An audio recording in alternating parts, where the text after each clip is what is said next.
No decorrer de evento para lançar o portal Transparência Eleitoral, o renomado jurista Modesto Carvalhosa abordou sua indignação diante do que qualificou como um sistema de iniquidades que opera nas instituições brasileiras.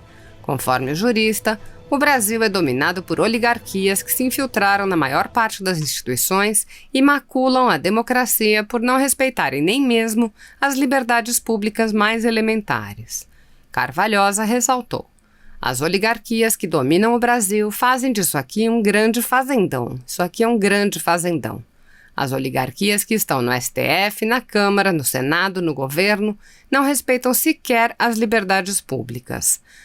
A senhora Rosa Weber, ministra do STF, declarou que críticas ao TSE eram ataques. Agora, qualquer crítica é ataque, é fake news. Foi declarado antes da eleição que qualquer crítica ao TSE e às urnas eletrônicas é fake news, para mostrar que de democracia o Brasil não tem nada. É só fachada, as oligarquias dominam de maneira avassaladora.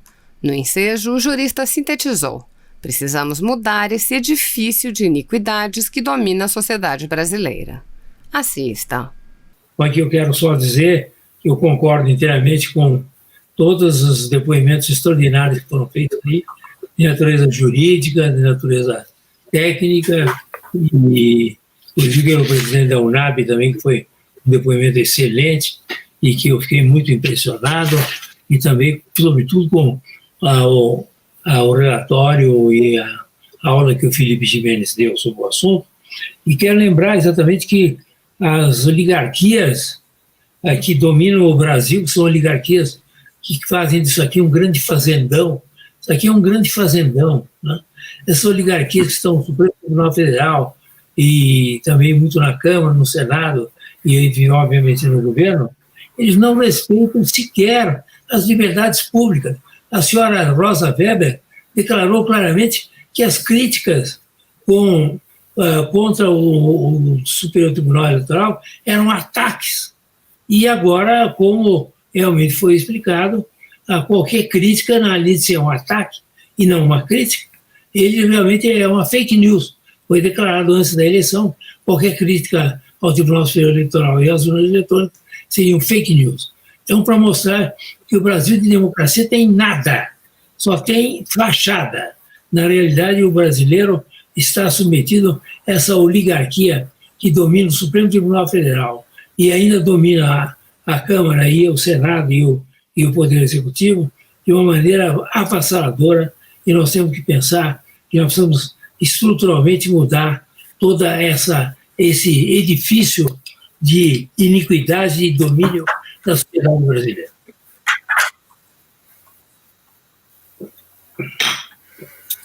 Muito bem. Muito obrigado, professor.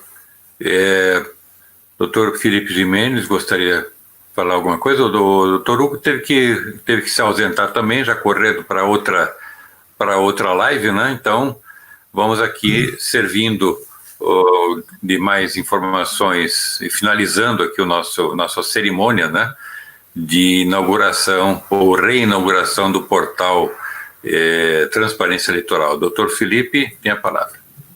As considerações finais, né? Falando rapidamente, nós temos que lutar por participação, não por confiança. Chega de falar que o cidadão precisa ter confiança no sistema. O cidadão tem o direito à participação, senão não há sufrágio. Então, não é confiança, é participação, para que haja, de fato, sufrágio universal. Obrigado pela oportunidade, boa noite a todos. Muito obrigado, doutor Felipe. Doutor Maurício dos Santos Pereira, tem a palavra. Pois não. Obrigado, agradeço aí a oportunidade de ouvir esclarecimentos que vão sempre fazendo a gente formar um convencimento muito maior, no sentido de que, efetivamente, a gente precisa participar do nosso processo, não só eleitoral, de todos os nossos processos, inclusive o legislativo, tá? E do executivo.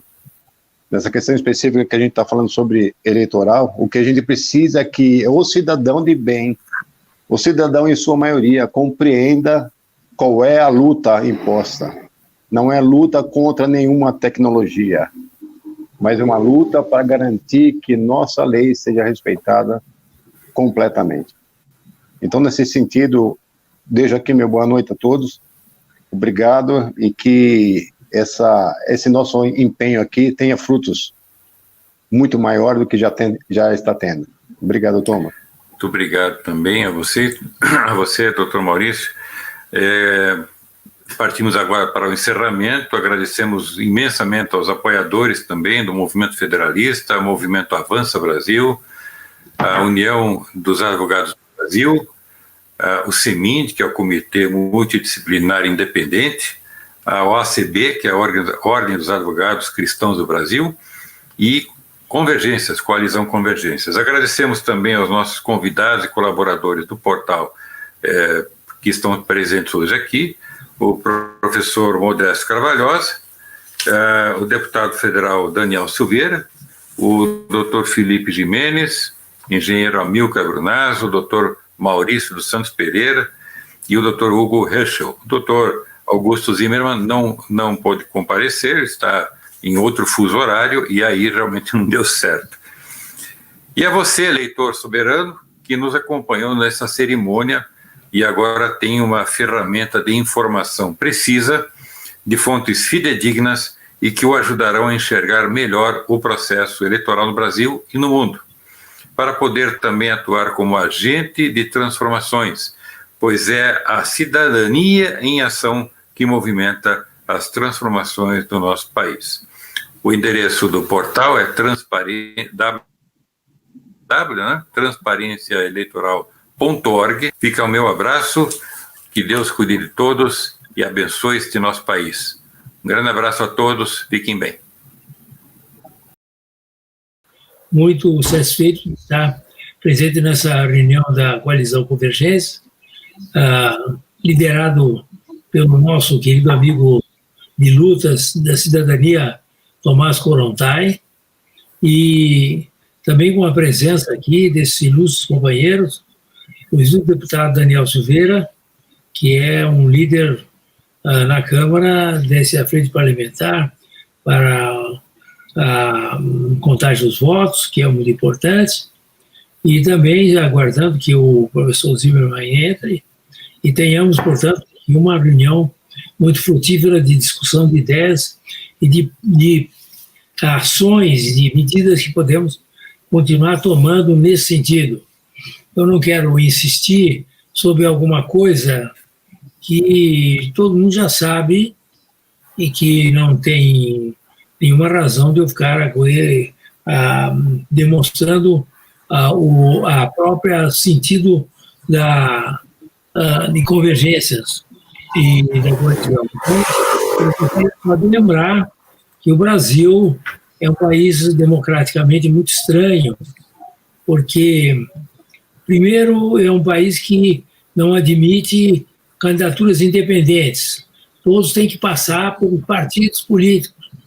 E portanto, o filtro dos partidos políticos impede que a cidadania se manifeste através de associações de natureza política, que já existem as dezenas do Brasil, da maior importância, e que possam se apresentar independentemente desse processo triturador, que é o processo partidário. O Brasil é um país, talvez um dos pouquíssimos países que se diz democrático, em que não há candidaturas independentes. No Brasil nós temos uma partidocracia, não temos uma democracia. Não é a soberania do povo, a soberania é dos partidos, não é do povo.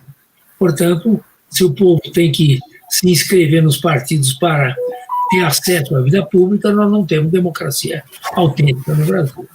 Por outro lado, também é uma democracia muito estranha essa, é completamente exótica, em que o voto, que é o sinal de soberania do povo, seja o voto plebiscitário, seja o voto nos nossos representantes, o voto é secreto, porém a apuração também é secreta. Não existe democracia onde pode-se ter a apuração secreta do voto, o escrutínio secreto do voto. Isso não existe, não é democracia, isso aí é coisa do Stalin, como é que chama? Esse pessoal bolivariano, entendeu? Do fascismo, sei lá onde é que pode ter esse tipo de escrutínio secreto, ou seja, no Brasil o princípio fundamental de que o voto é secreto e que a apuração é pública, a segunda perna está manca. A apuração também é secreta. E cada vez mais secreta, porque o Supremo Tribunal Federal se encarregou de revogar, de certa maneira, declarando a inconstitucionalidade da Lei 13.165, que claramente, no seu artigo 2º, diz que o processo de votação eletrônica, a urna imprimirá o registro de cada voto, que será depositado de forma automática e sem contar com o manual do eleitor em local previamente lacrado. Portanto, nós temos uma lei que reformou o Código Eleitoral, que exige exatamente que haja a contagem física dos votos, que essa contagem dos votos seja cotejada com o totalizador, o software, que é utilizado pelo Tribunal Superior Eleitoral, para que haja a possibilidade, portanto, da fiscalização do voto. Não fosse assim, países como da mais alta competência tecnológica, que é os Estados Unidos, esse país, o voto é contado manualmente, o voto é manual, o voto é impresso, é cedular. Por que eles que conhecem a tecnologia da informática como ninguém no mundo, talvez só competindo com a China a respeito do assunto, por que eles não usam, então, a tal da urna eletrônica para, em poucas horas, dizer quem é o presidente da República, quem é o governador, quem é o prefeito, etc. e tal, que não interessa a mínimo. Eu quero saber quem eu votei, se quem eu votei para vereador, para deputado, é realmente aquele que está ali na contagem do voto físico. Há coisas na democracia como coisas que não podem ser substituídas por máquinas.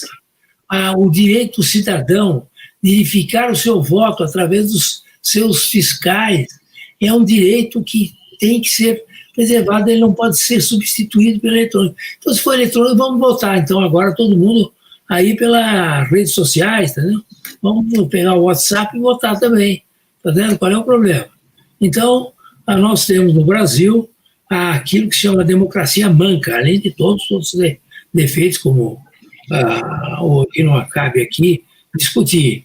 Mas eu acho que o que se mais grave da democracia formal e não a democracia real no Brasil, os casos mais graves são dessa partidocracia, de um lado, que não admite candidaturas independentes, e de outro, o escrutínio secreto também, a apuração secreta além do voto secreto.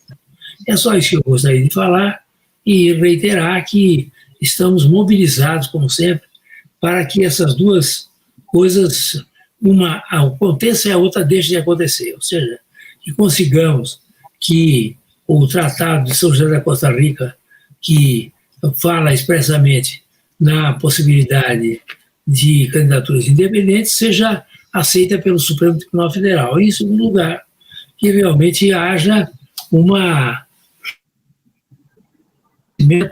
da vigência da Lei 13.165, 2015, ou que outras leis venham substituí-la para estabelecer logo o voto em papel definitivamente celular, e que seria uma forma realmente mais democrática de realmente publicizar a votação existente e garantir a idoneidade dos votos dados e a representatividade eleita.